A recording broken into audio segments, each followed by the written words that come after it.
یەکی چواری 2021 دوایەمین وادەیە بۆ نوێکردنەوەی تۆماری بایۆمەتری دەنگدەران. هاوڵاتیان وەک پێویستڕوو لە بنکەکانی نوێکردنەوەی تۆماری دەنگدەران ناکەن. هیچ کەسێکیش بەبێ نوێکردنەوەی ئەو کارتە ناتوانێت دەنگ بدات.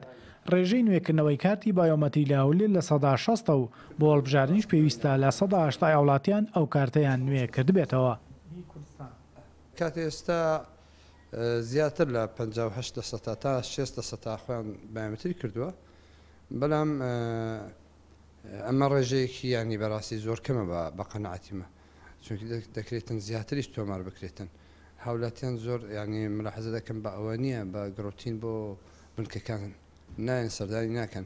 هەروە بە تایبەت ڕۆژی جمعانان، ینی ڕۆژێکی فرسەتێکی باشە لەو هاوڵاتیان.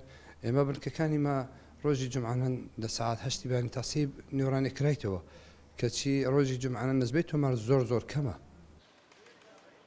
یەکێک لە کێشەی پارێزگاکانی هەرێمی کوردستان بۆ هەڵبژاردنەکان نەبوونی کارمەندی پێویستە لە بنکەکان، بەڵام پارێزگاکانی دیکە عێراق هەر بنکەیەک 8 کارمەندی بۆ دامەزراوە، کەچی لە هەرێمی کوردستان بۆ هەر بنکەیەک 2 تا 3 کارمەندیان بۆ دامەزراندووە.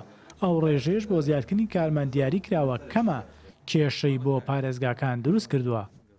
وەکو پێویست کارمەند لە بنکەکانی تۆماری دەنگدەران کەمە. لە هەر بنکەیەک پێویستیمان بە 8 کارمەندە وەکو ڕسمیان، بەس لە عێراق ئێستا هەر مرکزێک 6 نەفەری هەیە. لە 6 نەفەری ئەمە لە هەر سێ محافەزەکانی هەرێم سێمان هەیە، مرکزیشمان هەیە، نەقسی هەیە، دانەچی هەیە 2 مۆزەفە.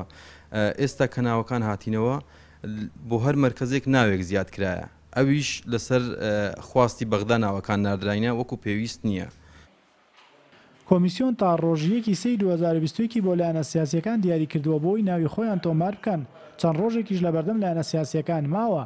ئەم هەڵبژاردنە پێشوەختەیە وەک هەنگایەک بۆ چارەسەری کێشەکانی عێراق دیاری کراوە، بەڵام پرۆسەکە چەندین کێشەی لە بەردەمە و دواخستن و ئەنجامدانی هەڵبژاردنەکەش پێشبینی زیاتربوونی کێشەکان لە ناوخۆی عێراق لێ دەکرێت. هۆشمەند سادق، کوردستان 24 هەولێر.